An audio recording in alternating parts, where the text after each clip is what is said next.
Welcome to a Mindvalley Masterclass with a man who is genuinely a living legend. He's actually sitting right next to me right now, but I am kind of freaking out because I've been studying this guy's work for 20 years, and finally I get to actually bring him on Mindvalley. So folks, let me tell you why I'm so excited to have Denis Waitley join us today.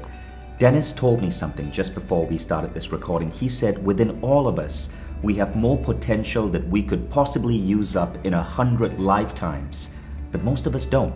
He said that if you compare Olympians with the average man or woman, all of us have that same unpolished gem within us. We all have the same capabilities.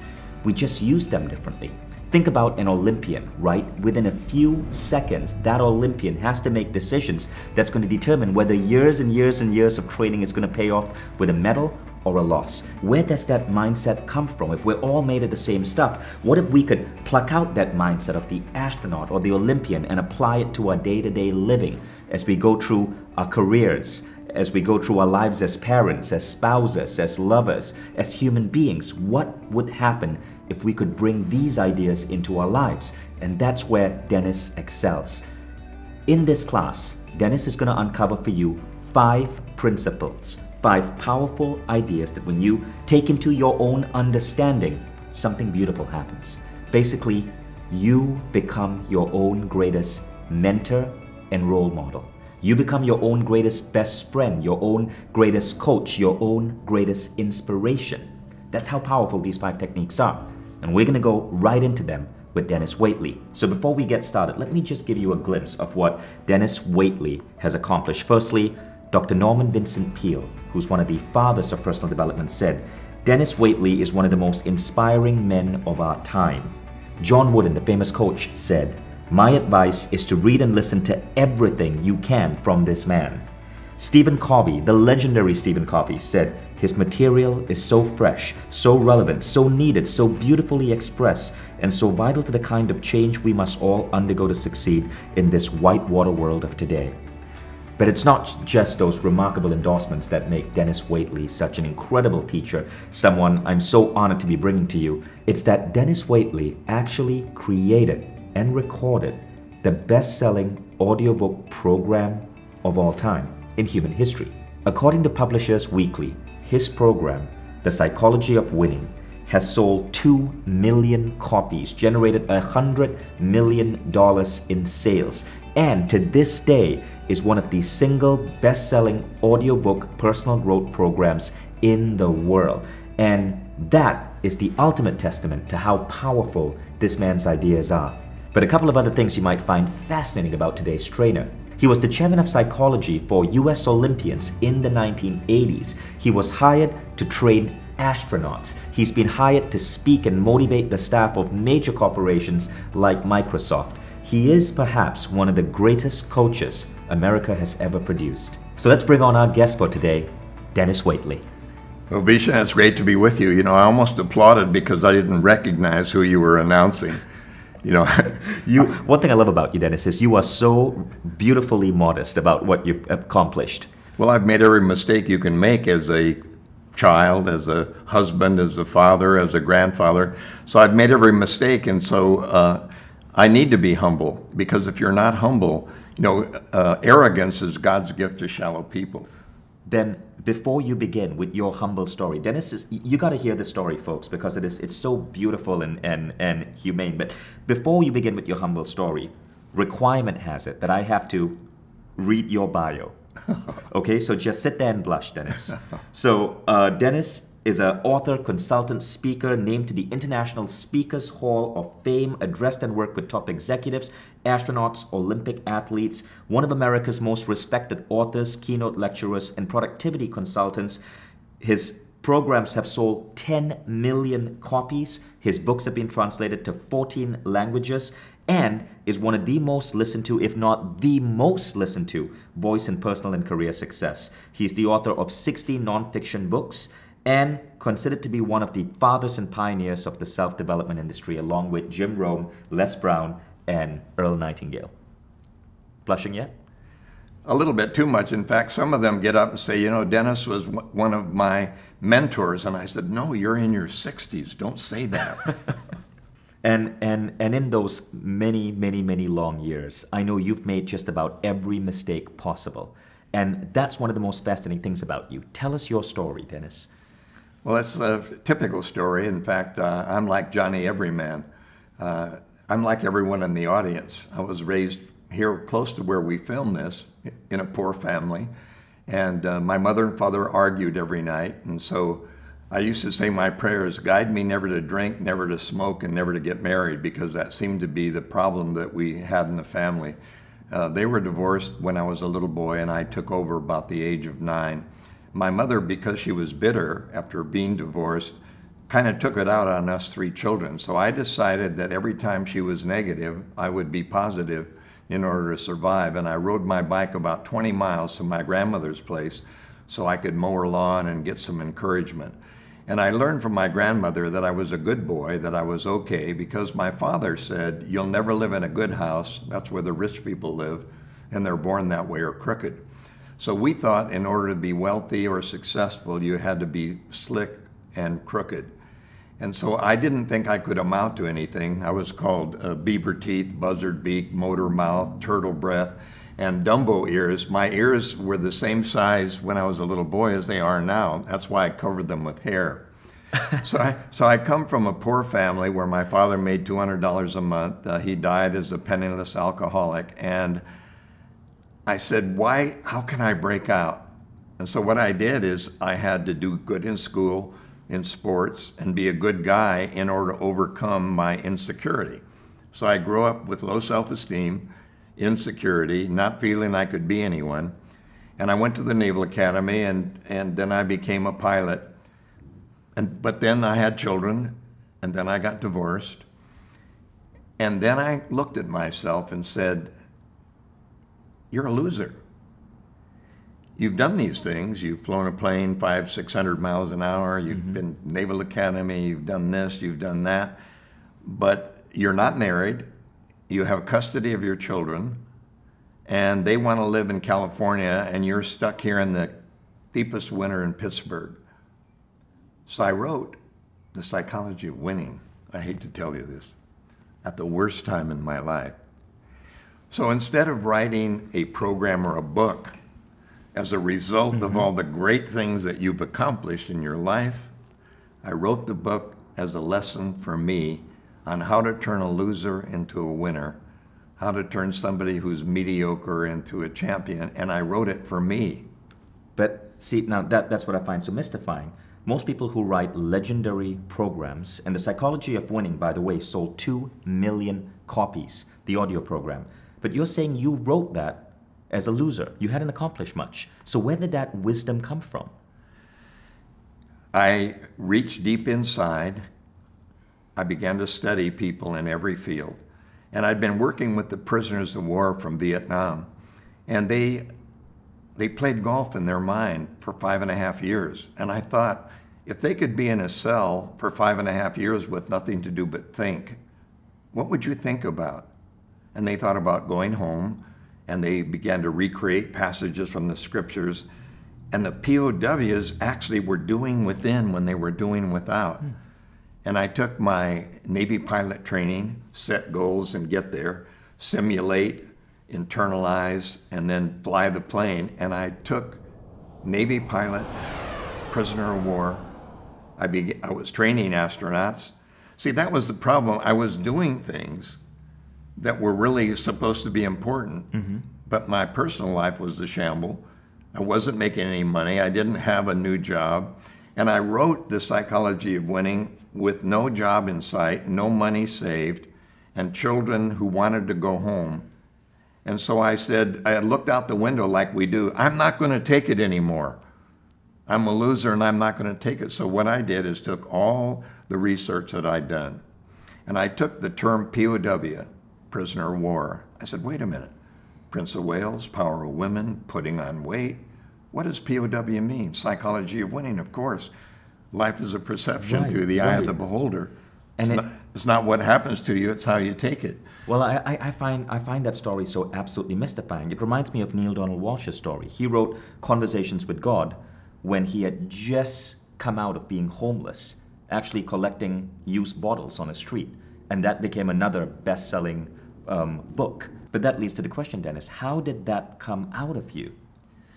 Well, this is so important for everyone watching because I'm no different than everybody else. It's just I finally had an aha experience. Now remember, my grandmother, I went over to her house to mow her lawn. She said I was a good boy, so she gave me encouragement. But she was a proofreader, and my grandfather had a bookstore. So my library card in those days became better than a MasterCard. And I read everything I could get my hands on. I just became a sponge for all the great knowledge of the world. So I was a great reader. So I had the stuff inside, but I had to reach inside. And here's the real tip. Most people do their best work at the worst of times, because when things are going well, you coast. And when things are going downhill, you really coast. But if you're going uphill, you have to pedal. So I find that this is the best time for anyone to be successful if you're struggling, if you're saying, I've got to make it, I've got to do it. So I had to reach inside at the worst of times and bring out the best that was in me. So I reached back to my childhood, my grandmother, the things I'd read, the prisoners of war, the astronauts, the Navy pilot, and I said, wow, there is a program that you do. There is a way to turn negatives into positives, failure into fertilizer. So two things I observed Denis say that I think are really interesting and it's worth making a mental note. Number one, often as you're going through the hardest moments of your life, that's when the greatest breakthrough is going to happen. But it's the second thing, which I think I'm getting out of your story, which I think is really key here. You'd been reading all of these personal growth books. You had access, you said, to your grandfather's library. But you still considered yourself in some ways a failure. Your life wasn't getting anywhere. But it was in the depth of your failure, the deepest moment of your failure, when you decided to actually take that knowledge and write your manifesto, which became the psychology of winning. That's when things started going up. Exactly. That's when I had a moment of truth. A moment of truth is when you say, wait a minute, what am I doing? How do I change? And you only begin to change. But it took me quite a while. I mean, I wasn't an overnight success then. It took me 2.5 years to bring the psychology of winning to the public, because who wants to listen to a loser? So it goes to show that you can have all of that knowledge, but until you actually commit to it, and you actually turn it from knowledge to application, that's when things really change. And is that what happened for you? Absolutely. I had it all inside all the way. I was a POW, a prisoner of my own world, and I had to reach inside and say that the value was already there, just waiting for me to bring it out, cut and polish it, like we said, and turn myself into a winner. And it was the most exciting journey of my life to go at that point, because remember, I was already in my middle 30s. Right. So I wasn't just a young guy just starting out. I had been around. I had 4 children. I mean, I didn't just have one little child. I had 4 children. I had worked with Jonas Salk, the inventor of the polio vaccine. I'd worked with I'd already worked with these people. So in other words, I'd already done some of these things in the 60s and early 70s, but they didn't amount to anything. They were fleeting success. You know, we have temporary, fleeting success where you get up there and I had a leak in my self-esteem. I had a leak in it and I had to keep pumping it up, but it never filled up. It always leaked out because it was not permanent. And the result is, Denis produced The Psychology of Winning, which went on to get published by Nightingale Conant, right. Sold 2 million copies, became the single best-selling personal growth audiobook program in all time, hit 100 million in sales. And I think that is one of the key things that so excites me about your work, because it's spread by word of mouth. People were telling their friends about it. Denis received 200,000 letters from people over the last couple of decades about how this idea, the psychology of winning, fundamentally changed their lives. So Denis, let's begin with our training for today. winning from within. What is that process that our audience would need to look at, to go through, to help unleash that diamond from inside? Well, that's really a good question, and I'm really glad you asked that, because it's so exciting to me to tell you that it is a step-by-step process. There is a beginning, and the beginning is to look in the mirror. What lies behind the eyes? When you look in the mirror, there are three people: child of your past, person you are today, and the person you'll surely become tomorrow. The question is, who are you going to become tomorrow based upon what you're thinking today? You see, there's an interesting thing. You never make a decision on what's happening. You make your decisions today based on what happened before. So you're always doing things based upon past knowledge. Past thoughts equal present behavior. So the very first step is to step back from the canvas of your life and say, given my parents and my background, given my education and my knowledge, what is it that I've got working for me? What is at the core? And that is the idea of self-reflection. Who am I? What are my talents? How do you know? Who told you? Your report card in school doesn't really show you your talent. It just shows you whether you studied hard, or whether you had a good teacher, whether you did your homework, whether you wanted to get A's. But your real talents were given to you at the moment of your conception. When you were conceived, it's as if a magic wand was raised over you and you were given all the value you'll ever receive. So all the talent is given to you at conception, and your job in life is to reach inside and discover what's inside of you. And so I had to go through that. I had to say, let's see, what did I love to do when I was a little boy? When I was a little boy, I loved to read, I loved to write, I liked to talk. Read, write, talk, play sports, be nice to people, sing. And so I found out that my natural gifts were in verbal and writing and in the ability to memorize. So I dusted off my childhood, which is the first thing you should do, is dust off your childhood. What did you love to do when you were 7 to 17? Those are your natural gifts, because you do what you love when you're young, and then you begin to learn to do what adults want you to do.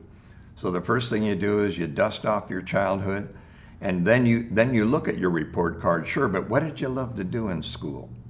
What did you love to do after school? What do you love to do most today? What do you like to do when you're not working? Your hobby may become your natural gift and your passion.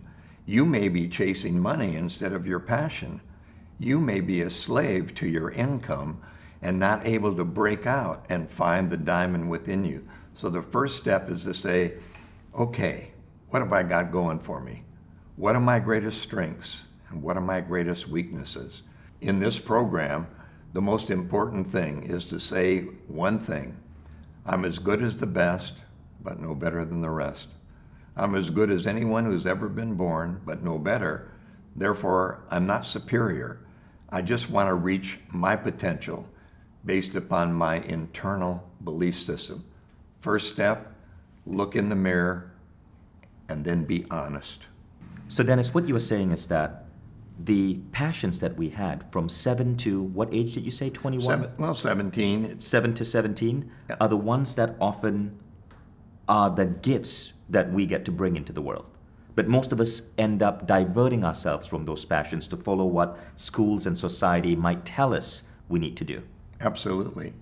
That's very true. And for those of you listening, ask yourself that question. Was that true for you? I know one thing really interesting for me is that from 7 to 17, I was really into personal growth. I was reading the works of people who were amazing authors at that time. Guys you know personally, like Brian Tracy, Wayne Dyer, Jose Silva. And I felt like I was kind of this outcast among other teenagers because I seemed to be the only one interested in that. Of course, today, that is my career. That's what I built my company on. What was it for you? What was it that might have made people tell you that you were an outcast for, or that you were a little bit weird because you enjoyed? That's a really good point. You know, the thing there that's so important is there was a British study done, and they took 50 children aged 7, and they asked them what they loved to do, and the children were all excited because they were only 7 years old. And then they got them together again when they were 14, and then when they were 21, and then when they were 28, and then when they were 35. And at age 35, they had this crisis. I'm not doing what I love to do. I got off track somehow. And by the time they were 42, another 7 years, they began to go back to what they loved to do when they were a child. They went full circle. 7, when you're 7, you're ready to go. When you're 14, I don't know, peer group, peer pressure, you gotta be cool. When you're 21, you gotta march in step. When you're 28, we got kids, we got the mortgage to pay. When you're 35, we're worried about, putting away for retirement, getting ahead. When we're 42, we say, what's it all about? What am I gonna do? And many times we go back, which is kind of what I did. I went back to doing what I did best when I was a kid. Which for you was? Blah, blah, blah, blah, blah, blah, blah. I used to talk a lot. I used to talk in school, talk to the teachers. The teacher would say, chatterbox. Your son talks too much. He's talking all the time. And I would talk to the neighbors. I would sing to the neighbors. They'd give me a cookie. You sing, you get a cookie. You talk, you get a poem, you get something. Hey, I like to talk. Read, talk, write, and be active. That's what I do now. Amazing, amazing. Now, but here's the question, right? So I loved personal growth. Even as a 14-year-old, that's when I first started reading personal growth books. I love being on stage. In my case, it was theater. Being in front of the camera right now is no different. So I'm actually doing what I'm doing now. But like many of you guys, I got diverted. I ended up studying computer engineering because I'm Indian. And if you grow up in an Indian family, you are either going to grow up to be a lawyer, a doctor, an engineer, or family embarrassment. And so I wanted to study drama and theater, but I ended up studying computer engineering, which I had no interest in because I felt I had to. And many of you guys may have been in that same sticky situation. How do we correct ourselves? Because I'm sure there's some risk and apprehension towards it. Tremendous risk, and your story is kind of like mine as well. War on, Korean War, get drafted, no, go to the Naval Academy, of course. After the Naval Academy, the war's still on, become a pilot, become a Navy pilot. Can you imagine a guy like me, who's a poet and a writer and a talker, talking to my airplane, trying to make it land on a carrier, right, in the middle of the night, in the fog, with no Homer on the carrier? My flight mates were frightened to death, saying, oh my gosh, Waitley's leading the flight. All he wants to do is talk to the whales. This guy is a poet, and he's flying a $10 million aircraft with a nuclear weapon underneath. So the worst possible career for me would have been to be a nuclear weapons delivery pilot when I wanted to be a writer, author, talker, nice guy. So in order to change, I had to go back to my childhood, and I had to begin doing at night and on weekends when everyone else is watching television.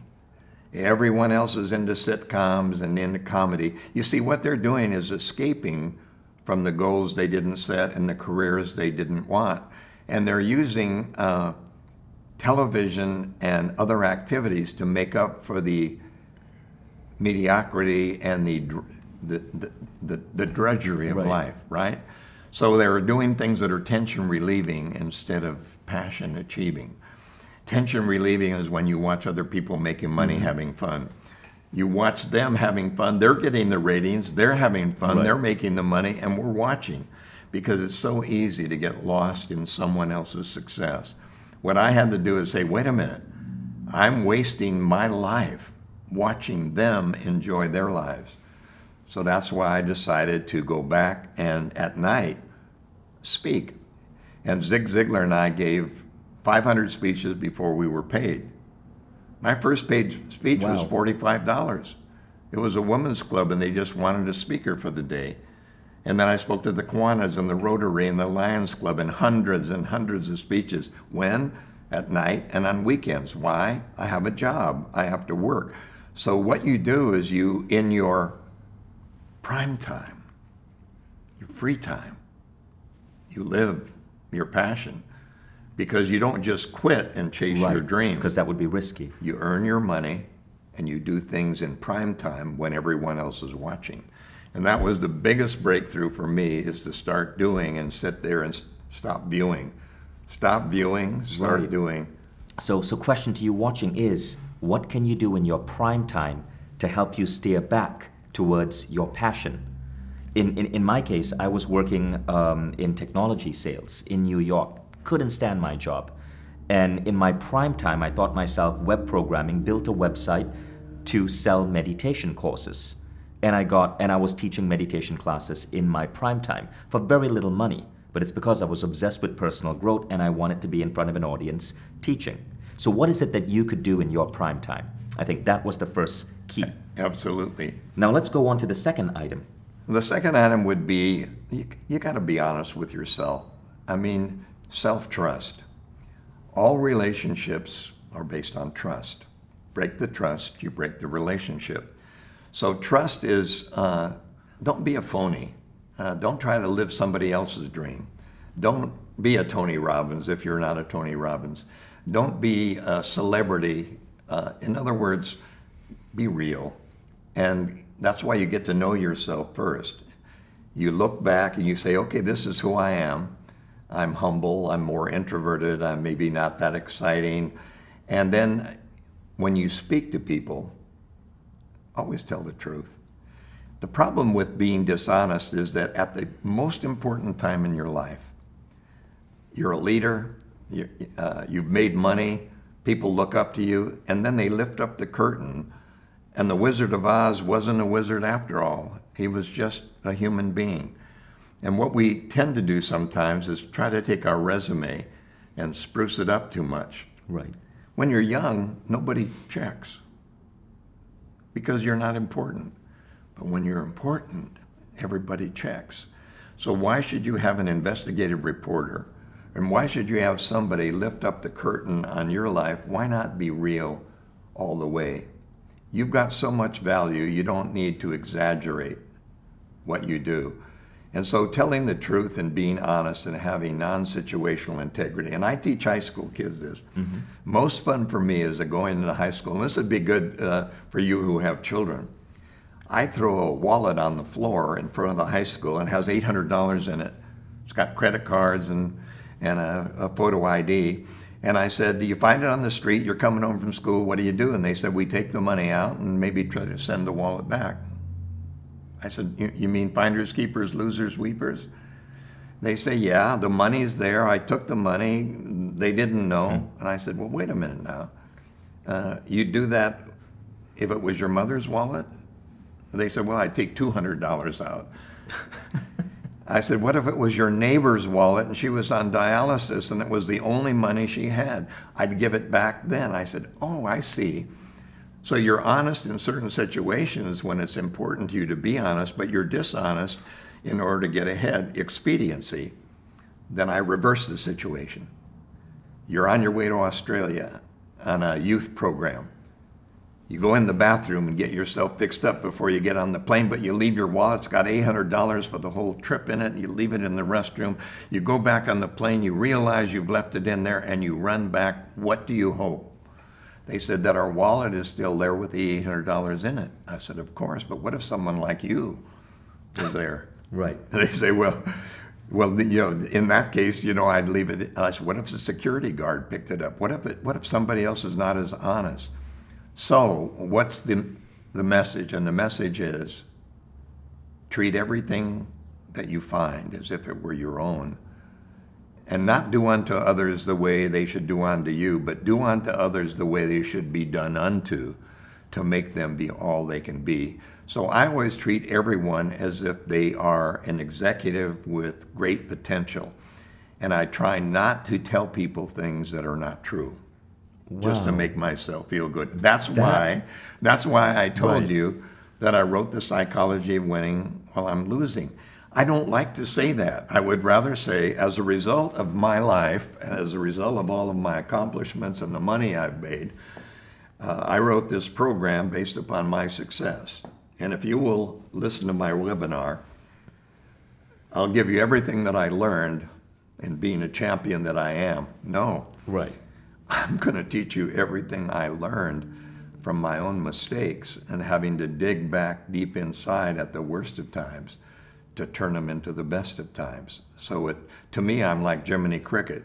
I'm like your little grasshopper on your shoulder that says, come on now, you can do it. So the self-trust is the important thing, just to be real and be honest. You don't need to fake it till you make it. That's not what astronauts do. Astronauts go no train, no gain. They simulate in the most realistic situations that are most like the moon, because you must be on the moon in your mind before you can go to the moon for real. So you don't fake it till you make it. You make the training as realistic as possible, as really what you want to do and as passionate. You're absolutely right, and I think that's something that's so beautiful about you, Denis. So, backstory, but I was not expecting you on this webinar to say that you wrote The Psychology of Winning, not after years and years and years of research and putting it all in a test in your own life.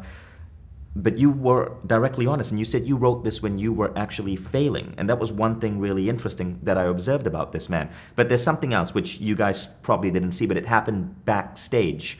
So when I showed up here on this set, and I was speaking to some of the guys here behind the cameras, and Tiffany, who's our producer back there, and they were talking about how you had come here a day earlier to check out the set, and how you kind of mystified them because they are used to these big, incredible speakers. But in your case, they said you were so humble. You made everyone feel special. You listened to everyone. You were just one of the genuinely nicest men they had ever met. And it occurred to me, you said just a couple of minutes ago, whenever you meet anyone, you treat them like they are an important executive, no matter where in life they are. That's one of the most important things I ever learned, and that's number 3.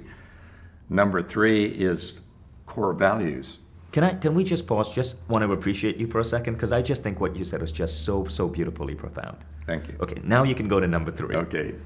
Thank you, Bishan. I really appreciate that. And that brings us to point number 3, which is core value. And I can't think of anything more important than the internalization of non-material value. A stretch limousine, a person riding in it, to me has inverse self-esteem. In other words, the stretch of the limousine is what makes them important. And so they feel that they need the limousine for self-importance. But if you got the real thing, you don't have to have a loud, expensive imitation. Because only people with core values can afford to be modest. And you talked about being modest. Right. Can you imagine somebody who has a lot going for them? Let's say they're a movie actor, Olympic athlete, Super Bowl champion, astronaut. They've done it all. Wouldn't you think that they would be the nicest person in the world because of everything they've got going for them? They're good looking, they're rich, they're powerful, they're famous, everybody loves them. Wouldn't you be humble and giving and nice because after all, you've already got it? So why wouldn't you give away all the value that you have? Because you don't lose it when you give it away. You still have it. You're just sharing it with other people. And that's why it's so important to take a look at yourself as a diamond in process. I'm a diamond being cut and polished. Given my parents and my background, I'm glad I'm me. I'd rather be me than anyone else living at any other time in the world. I'm not the best looking in the group. I just look my best in the group. I don't need designer clothing. I can, as long as they're clean, and as long as I make a presentation, when I walk in a room, I just want people to say, looks good to me. Let's see what they've got. Smile. I'm okay inside. I give them my hand. Let me stop you. I look in your eyes and I say, you're valuable and I'm valuable, so we share eye contact together. When they give me a compliment, I say, thank you very much. I appreciate that. And by the way, you look good too. So I always pass it on and pay it back. Somebody pays me a compliment, I accept it. You know what I did when I was the loser? In fact, this was in the Psychology of Winning preamble as I'm writing it.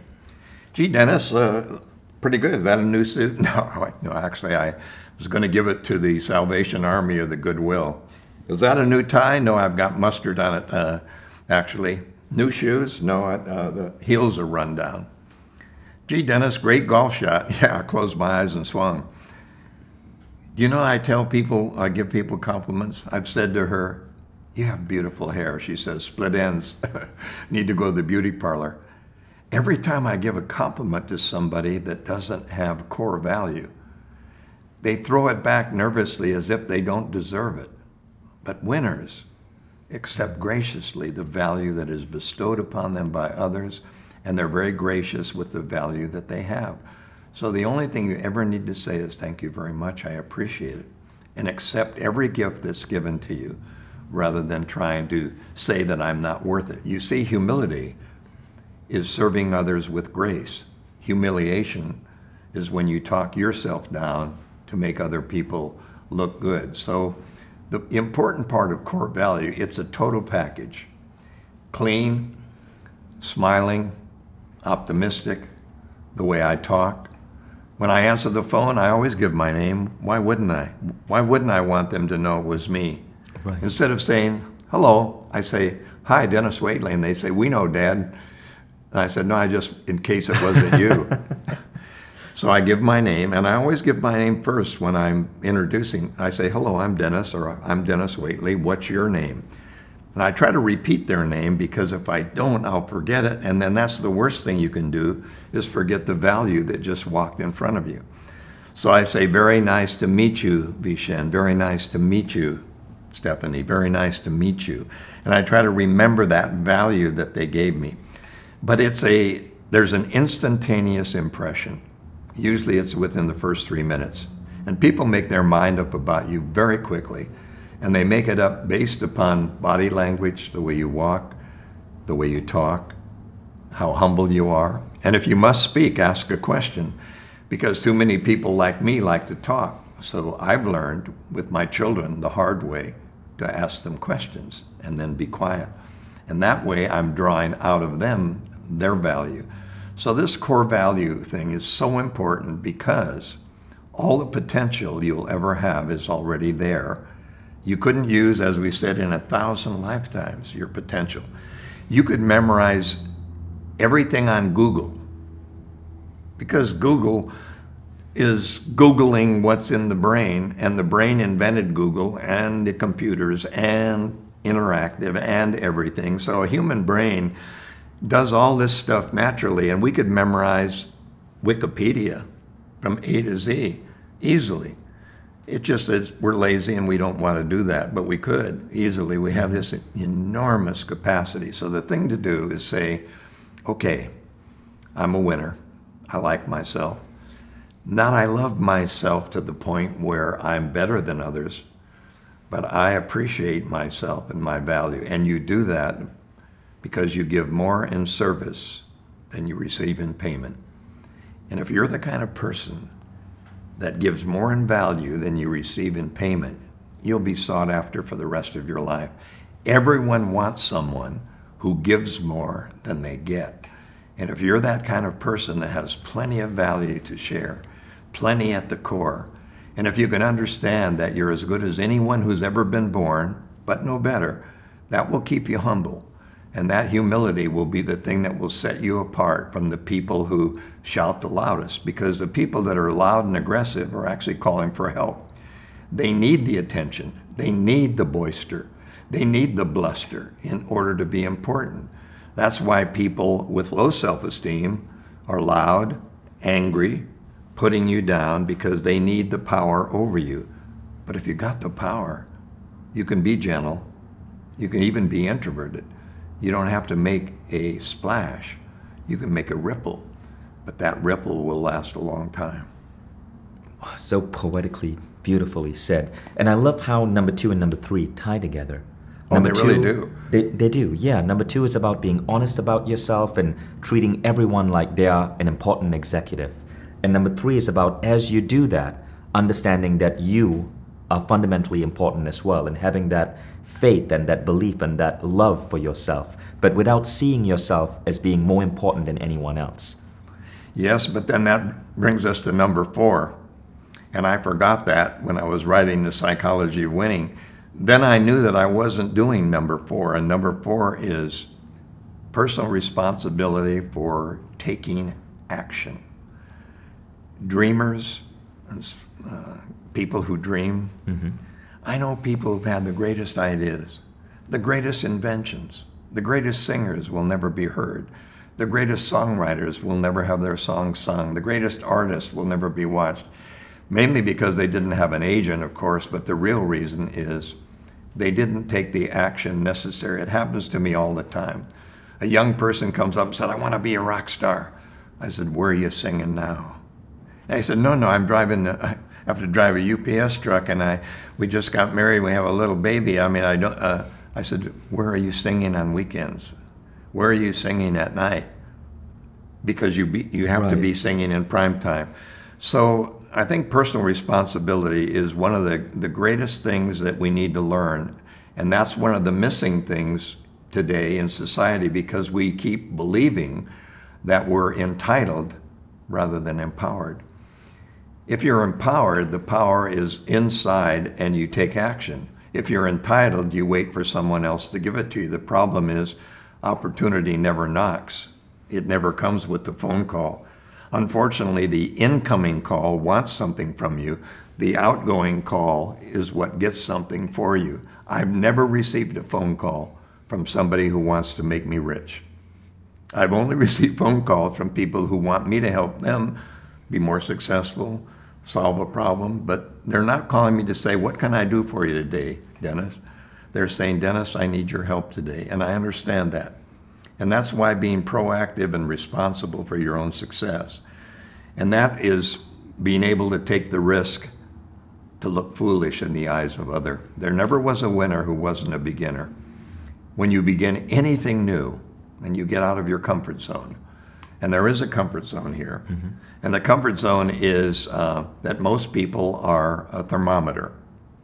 And a thermometer reacts to the outside world. We look at the thermometer and we see how it is outside.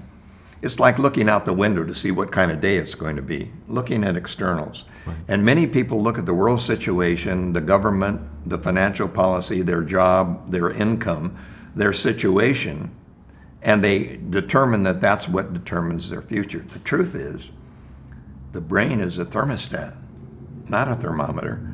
What you get is what you set. It's an automatic pilot.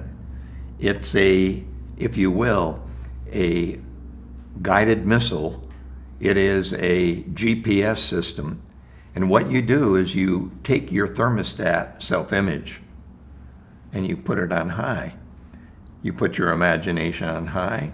The thermostat goes on and the heater comes up and heats you up to reach the image of the setting. But it doesn't do you any good to get money, because you'll bring the money back down to where your image is. So every time we have given money, and just money but not help, every time we've given fish, instead of teaching people how to fish, they run out of fish.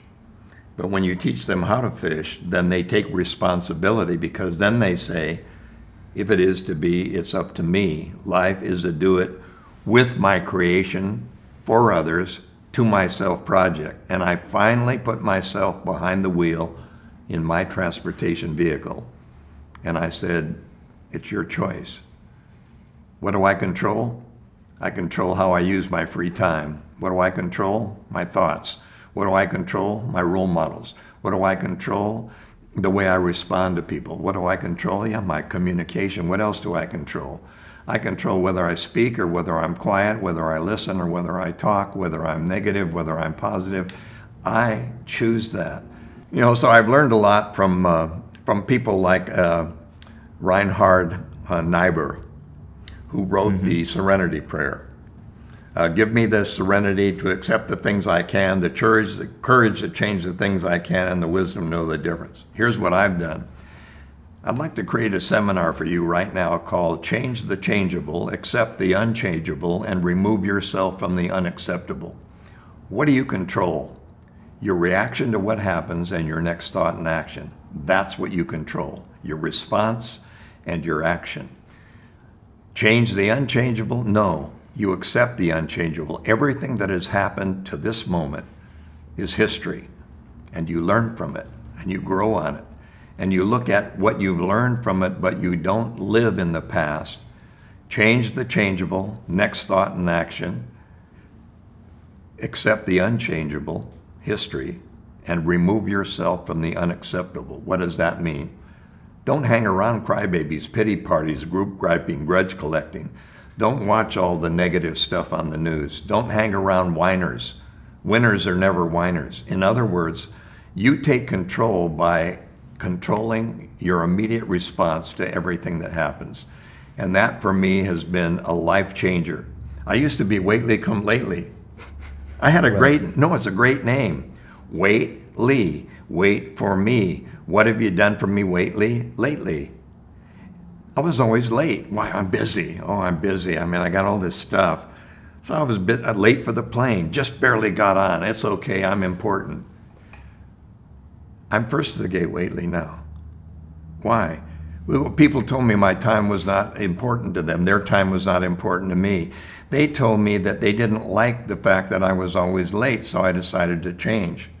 So what I did is took personal responsibility, and I began to take this incredible winning from within ability. And I arrived at the airport early.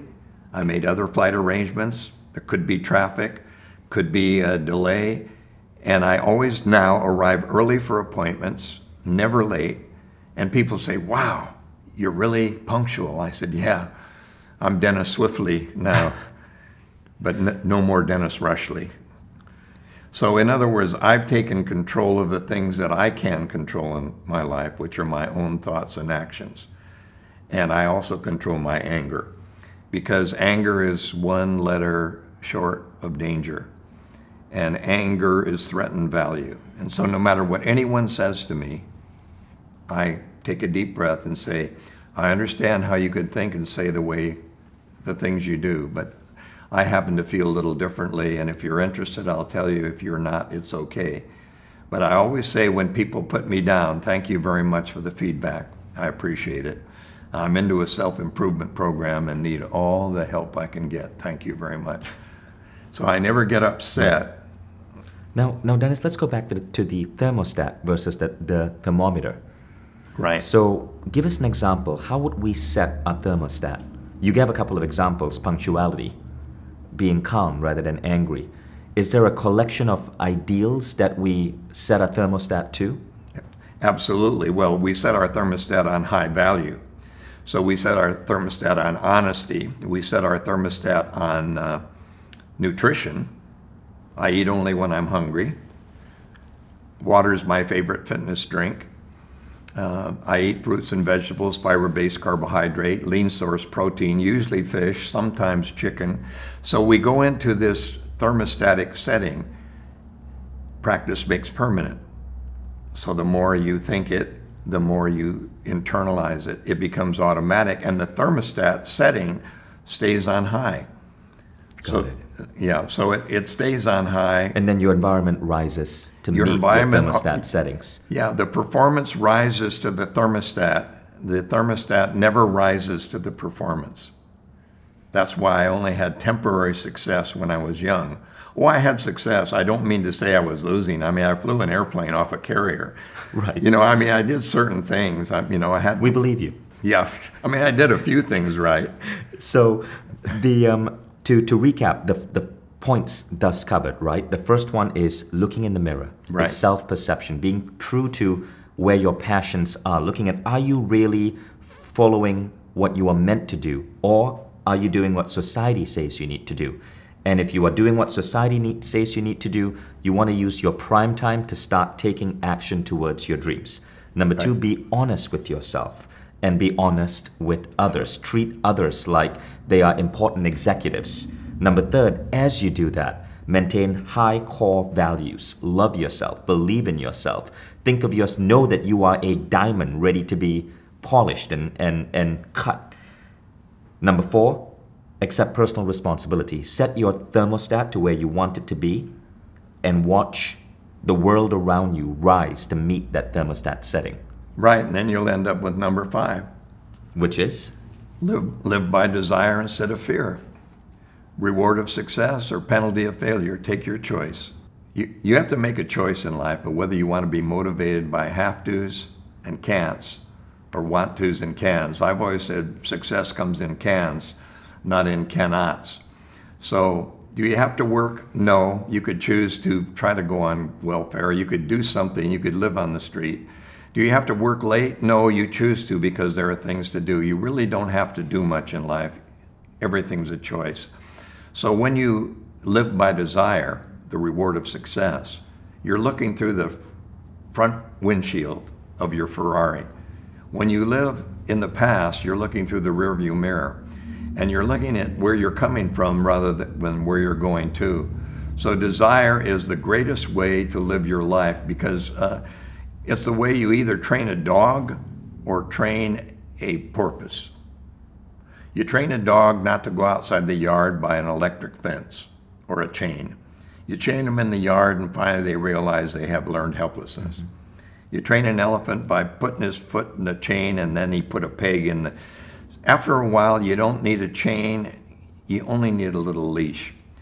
So you train by fear, which is called operant conditioning, and that's learned helplessness.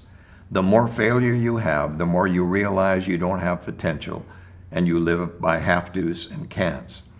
But the dolphin or the porpoise at SeaWorld, they put the rope on the bottom of the pool. They put a tuna on the other side of the rope and they snap the rope and the dolphin goes across to get the tuna, which is a reward for going across the rope. Then they raise the rope to the top of the swimming pool, 2 tuna. So the dolphin goes over the rope and finally the pièce de résistance. They put the rope 12 feet above the pool and 3 tuna and a mackerel. And they give the dolphin a great reward for having done something so special. If you reward yourself, and if you look at the desired result instead of what happens if I don't do it, and I guess the best example I could ever use would be high wire walker. Picture a high wire walker, got a long pole, should have an umbrella or a parachute, but doesn't, walking across 2 tall buildings. What does a high wire walker do? Always looks to the ledge where he's going or she's going. 1 foot after the other to the ledge.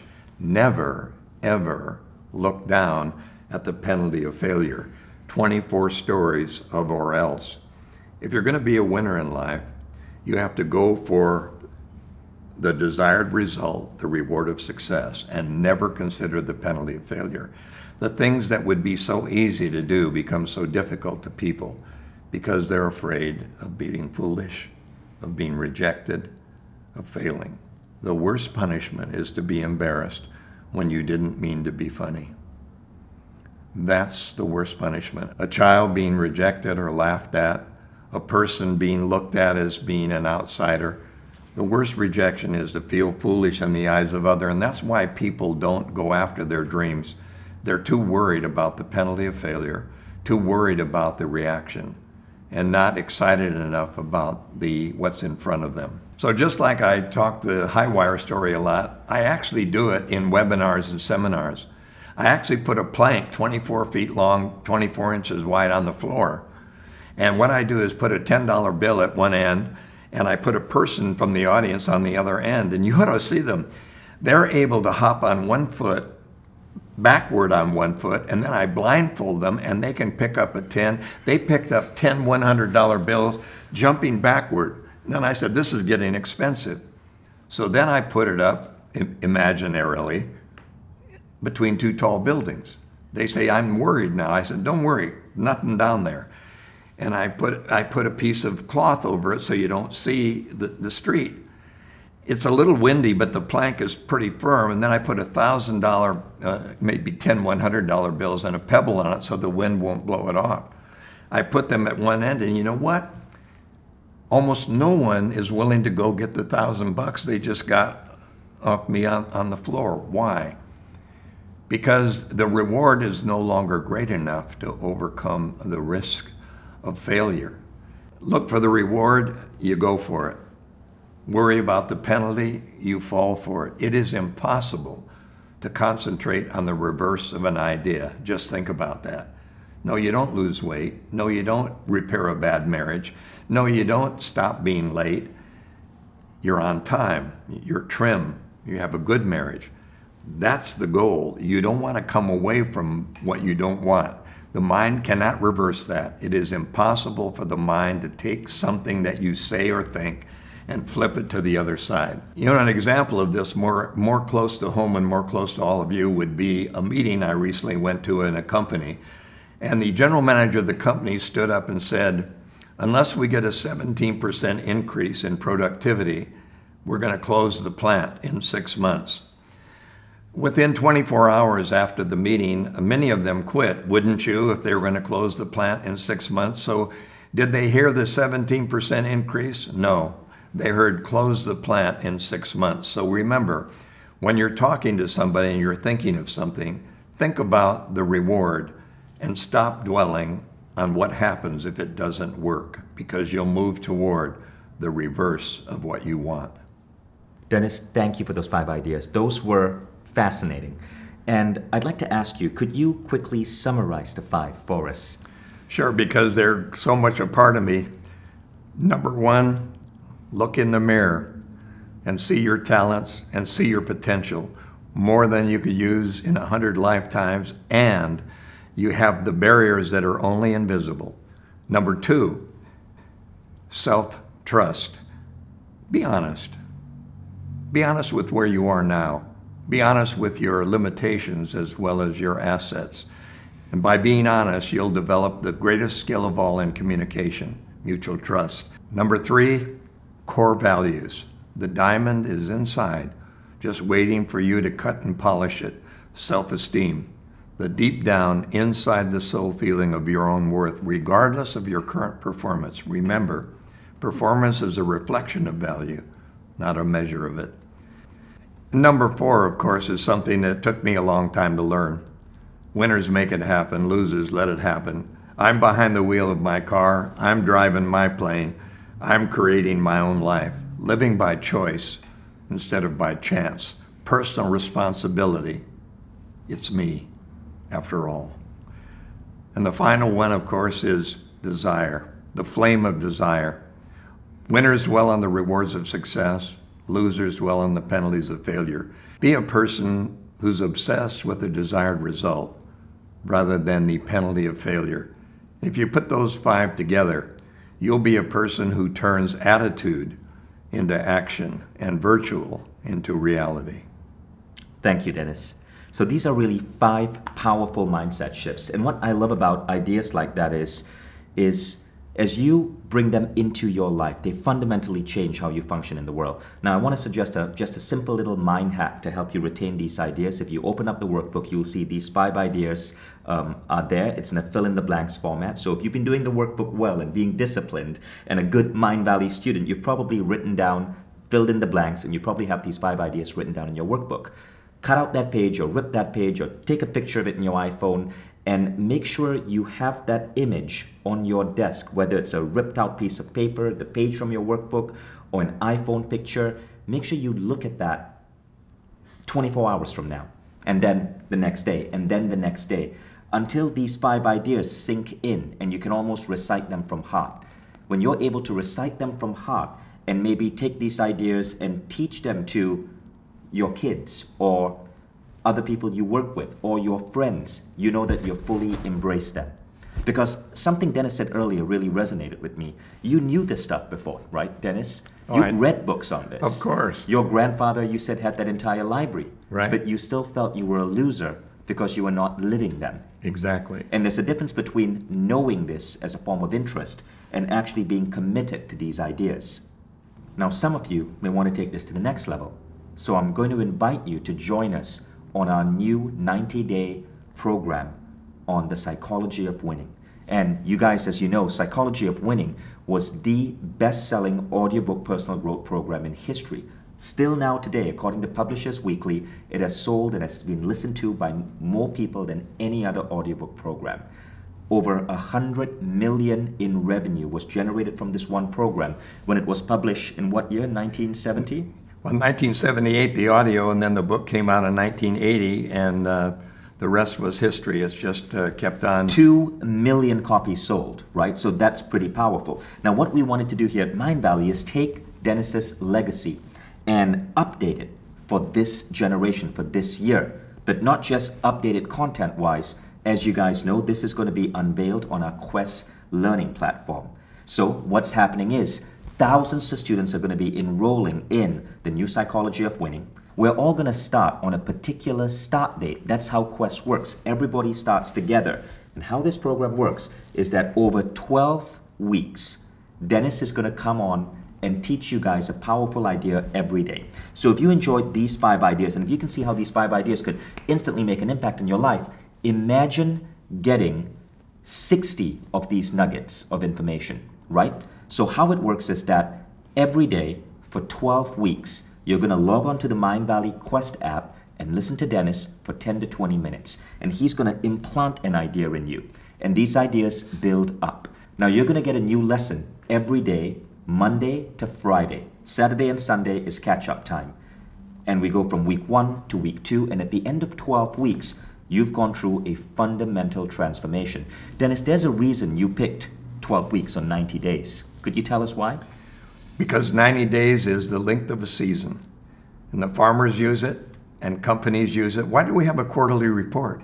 So we can see how we did the last 90 days. Every public corporation has a quarterly report. 90 days is a length of time that you can wrap your mind around your goals and see actual progress. It's difficult in a month because there are interruptions, difficult in a week because you have priorities, but 90 days is the ideal time frame to make a permanent change in your life. And what we found is that because of our new Quest learning model, the completion rate, students going through this program, the completion rate is through the roof. People have a genuine change in their lifetime. So there's a really important and exciting reason we wanted to publish this program in Mindvalley. Firstly, I was mind blown when I heard about the success that the Psychology of Winning online course had decades ago for the previous generation. And I wondered what would happen if we could bring this into a new generation. And if we could upgrade it from the curriculum, from the technology, and even put in the latest neuroscience and work with a living legend. And secretly, I wanted to do this because I just wanted to meet you too. Because I discovered your books on my father's bookshelf, 20, 25 years ago. Not to make you feel old, but that's the truth. And what Denis teaches reminds me of this really incredible story I heard from Zig Ziglar, whom I know was a friend Very of dear yours. friend. We started out together. Right, Same exactly. time. You guys started out together. Now, Zig Ziglar, in an audio program I listened to, spoke about this time he was brought in a company to help managers improve overall performance in the company. So he got all of these managers in a room, and for 2 hours he pushed them to make a list on a board of the qualities of key employees. So they wrote down A and B and C and D and all of these qualities. And then 2 hours later, he decided to keep pushing them. They were now tired, they were exhausted. He says, no, let's continue. Let's get more on this board. So they continued tossing out qualities of good employees. They went from 107, and after 1 additional hour, they went to 114, and they couldn't go anymore. 3 hours had passed. Then he said, okay, guys, now what I'm going to do is I'm going to go through each of these 114 qualities, and I'm going to write down an A or an S. And A means attitude, and S means skill. And so he'd look at the quality. Positivity. Is that an attitude or skill? That's an attitude. Programming. That's a skill. Helpful. That's an attitude. Charisma. That's an attitude. Confidence. That's an attitude. Web design. That's a skill. Management. That's a skill. Right. Now, at the end of that time, as they labeled everything attitude or skill, can you guess, whoever's watching this, can you guess what percentage were attitudes and what percentage were skills? Well, you know the story. 107 were attitude, 7 were skill. Now think about that for a moment. When we're hiring someone, when we're going to university, when we're getting educated, what are we trying to learn? We're trying to learn skills. We think skills get us the job. I've interviewed and hired, probably interviewed 1,000, 2,000 people, and I've been trained to look at their skills. But as a manager, if you ask me who are my best people, it's always the attitude. It's never the skill. And so what we've come to realize is that our education system is broken. The way we develop people in companies is broken. You want to hire and develop attitude and train for skill. That's what I learned from your good friend, Zig Ziglar.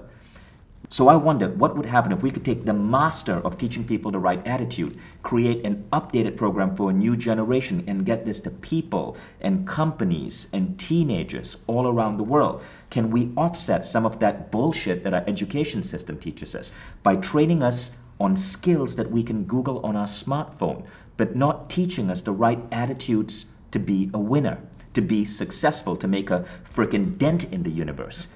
That's why this program so resonates with me. That's why I'm excited about taking our own Mindvalley team of 100, 200 people through this program with their families and getting you guys into this program, because this man is a master of teaching you the right attitude. So when you think about those 5 things you just learned, those were all attitude shifts, wouldn't you say? Definitely attitude shifts, and I can tell you what's shifting in the world. When I speak to Microsoft, for example, Microsoft China, all the top managers came in, and the head of all of them said, you know, you're not going to get many questions because you're in soft stuff. I said, well, so are you. You got software, and so do I.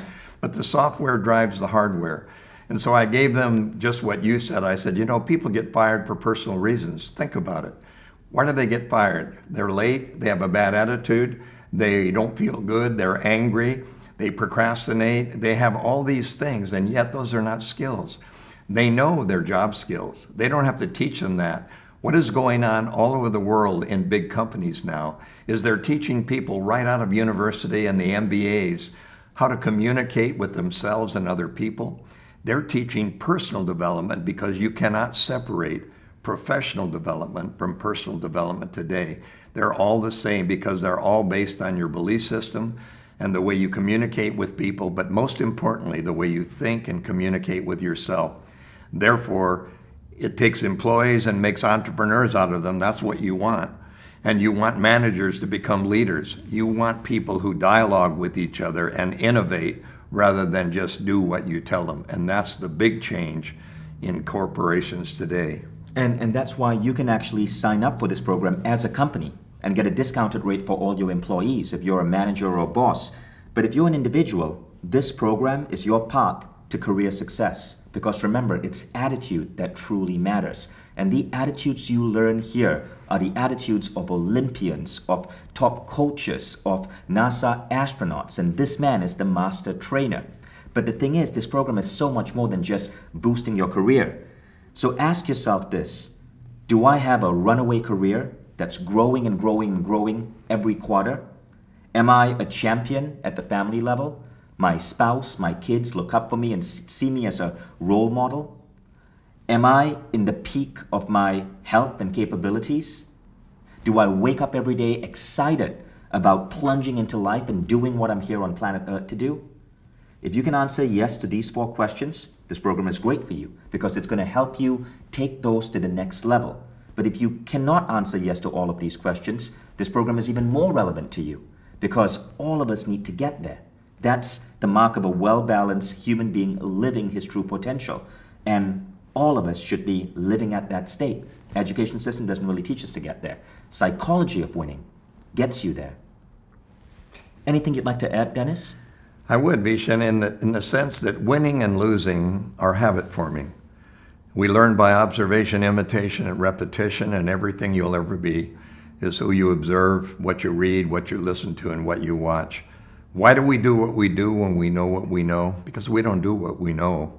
I know that. I didn't. We do what we've learned. And what we've learned today is mostly by subliminal. It comes in quite by accident, watching the evening news, role models, TV, celebrities. Learning takes place beyond our notice and becomes a habit like brushing your teeth or driving your car. I think the new psychology of winning will make winning your new habit, and it will make you be able to live your life without even trying or thinking about what you're doing. So if you're interested in enrolling in this program, the information is below this video. And as a special thank you for watching this masterclass, you've unlocked a further enrollment discount on this program. Do not close this page, because this discount is only unlocked when you get to the end of the masterclass. It's how we reward you for being a diligent student, for staying with us, for investing your time in this, and for being part of this wonderful audience watching me and Denis. So keep this page open. You can read all about the program and you can enroll. And if you're a manager or if you run a company, if you want to get a group discount for your team, this program can so change the culture of your company and elevate the career success of your people and take your business further. There's a link below where you can learn about corporate plans for this program. Dennis, what do you think happens when companies go through this together? Well, there's a tremendous change. When companies go through it together, they stop being boss language oriented, and instead of a meeting where somebody comes in with an agenda and gives a presentation, they ask questions because they empower everyone to make a contribution. And it allows everyone to be a member of a winning team who count here. My opinion counts, and that's what they get out of it. And it becomes a synergistic winning team rather than people who are yes people to their boss. Right. And the cool thing about the way we've designed this program on Quest is that, you know, so much has passed since the last 3 decades or so when your work first got published. We now can bring in online community. So not only are you learning this program through the concept of Mindvalley's micro-learning model, our Quest platform, but all the students who start this program together engage in a community. So on day 1, everyone, thousands of people are getting the first video from Denis, and then they speak about it in the community. This goes all the way to day 90. People are conversing in the community, and what we found is that this community develops a culture of its own. People support each other. And companies are putting in many of their best people in this community together. And so we're learning from other people committed to growth. And this just carries all of us forth on this wave of collaboration towards completion. And at the end of 90 days, people come out of these Quest programs fundamentally changed. It's just a beautiful, beautiful, beautiful system. Again, all of that is below. Now you can try out the new Psychology of Winning completely risk-free. Just like any program on Mindvalley, you can enroll in the program, and if you don't so much as like the sound quality on an audio, with one email to our award-winning customer support team at support@mindvalley.com, you can get a full unconditional refund, no questions asked. So guys, I hope you enjoyed this masterclass. Now some of you are reading the page below and are interested in enrolling in our full program. What I'm going to do is keep Denis here for a while. Sorry Denis, you're stuck with us for a few more minutes, and we're just going to rapidly answer frequently asked questions about the program. Okay, now the first question is, how much time does this program take? Well, it only takes a little time a day. It takes about 15 minutes a day, because every program, every video ends up with a question to ask yourself and an action step that you need to take for that day. So it's really like 10 to 15 minutes a day, which you can fit into any busy schedule. It's 5 days a week, 3 days watching and then asking questions of yourself and then taking actions, and 2 days where we reinforce everything you've learned by audio and then giving you exercises and assessments, things for you to do and interact so you can internalize them. And that way you can talk to your colleagues as you get up on the internet and begin to collaborate with one another. So it takes 15 to 20 minutes at the most a day for let's say 3 months period. Right. Once you've done that, I think that it's possible to keep thinking. I think it's going to be automatic. Yeah, the whole idea here is to lock in these thought models, to make it automatic. As we were saying earlier, when an astronaut has to make a split-second decision, or an Olympian, it's an automatic impulse. What we're doing over here is taking these ideas of the winner's mindset, the winner's attitude, and making them automatic impulses within you. So you don't have to think about them. And this is why the program takes 90 days. You don't create those type of shifts by putting you through a 9-hour audio course over one weekend. It happens gradually. And the good news is, because it's happening gradually through our model, which is called micro-slicing content, the number of people who complete this goes through the roof, because you're only investing 15 to 20 minutes every day, Monday to Friday, over 3 months. And at the end of these 3 months, at the end of these 12 weeks, at the end of these 90 days, these have become automatic responses in you, and it's fun. So you're going to be logging in 5 days a week for 12 weeks. Monday, Wednesday, Friday is a video. Tuesday, Thursday is an audio. And because this program is available as an app, you can listen on the go while you're shopping, while you're on the treadmill, while you're driving. You can listen to an audio, so it's really easy to consume. Denis, the next question is, how fast do you see results? I think you'll begin to see results right away, and that will inspire you and motivate you to keep going through the program. But after the first month, I think you'll be sailing through it, and you'll actually realize why the software is driving the hardware. And after the 3 months, and it's fun if you do it as a team because you see how everybody benefits. Now, next question, is this suitable for business? Absolutely yes, we have answered that. Is this suitable for teenagers? You know, it's very good for teenagers. You know, teenagers are getting a lot of mixed information today, especially celebrity information. Many teenagers are believing that it is the look, the feel, the style, if you will, the external that counts. And for teenagers, it's so important for them to learn that it's really inside your own passion. Don't be like them unless them are winners. Fantastic.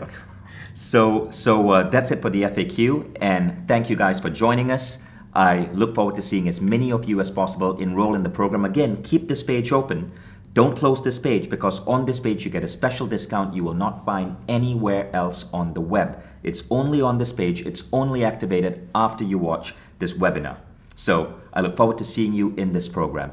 Now, Denis and I are going to stay back. Those of you who have enrolled, stay with us, because what we want to do is spend 5 minutes showing you some of the hidden gems within this program, so that when the program kicks off, you'll know exactly how to begin, you'll know exactly what to do, and you'll be able to get the best experience from it. You ready, Denis? I'm ready.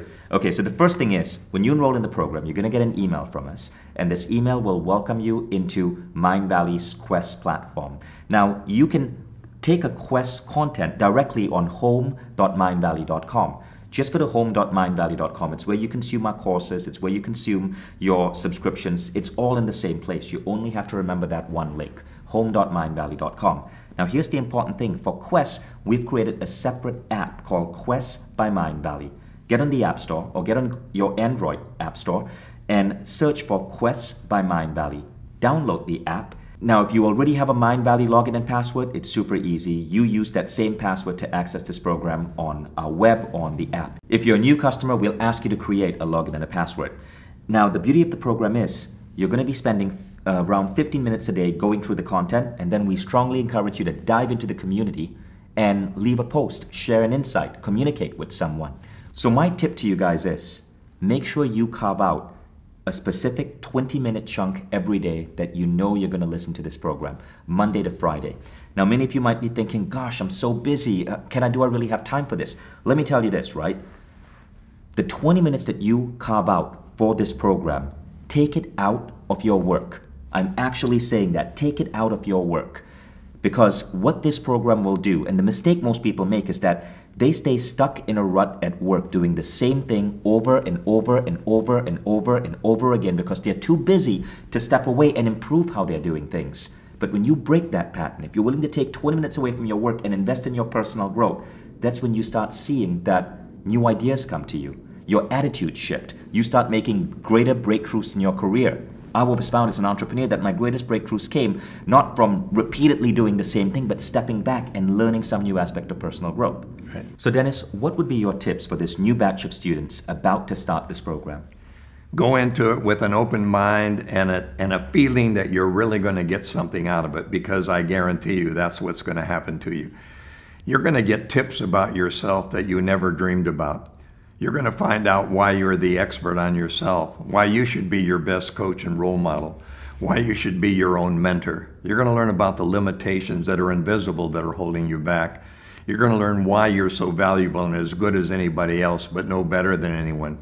You're going to learn how to use your imagination to work for you rather than against you. You're going to learn how to turn virtual reality into reality, and you're going to learn how to get laser focused, to cut right through all the noise, to get your passion and turn it into achievable goals. And finally, you're going to learn how to communicate with yourself in a positive way, in a healthy way, and learn how to communicate with those who look to you for guidance and who you're working with, so that you can make a team of winners and champions. And the best part is we're doing this together. Thousands of students going through the program together and being able to access and connect with each other in an online community. And I cannot wait to be part of this community with you, to get started with you, and to take you on this journey with Denis Waitley. Thank you, Vishen, very much. It's great to be with you. Thank you, Denis. It was such a pleasure having you on Mindvalley Academy. It's my pleasure. You're the new generation of champions. And yeah, people ask me why I do this. And I do this because I love it. But I love helping people the most. They ask me why I don't play golf, and I said I'm not good at it, and it ruins a good walk. They asked me why I don't fish, and I said because I only eat one at a time, and I don't like to kill fish. I only like to eat them. So why would I fish, play golf, or travel the world, which I already do?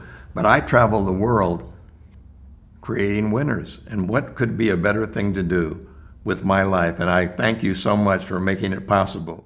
Thank you guys for joining us. I hope you had an incredible time. Please remember to look at your notes tomorrow from this masterclass so it sticks in you, and I will see you on the start date. The start date for this batch is directly below this video. Click and roll. Those of you who are in the program, I cannot wait to get started with you. And we have, for the first time, several companies joining in with their batch of employees, so this is going to be double the fun. Thank you, Denis. Thank you. Take care, guys.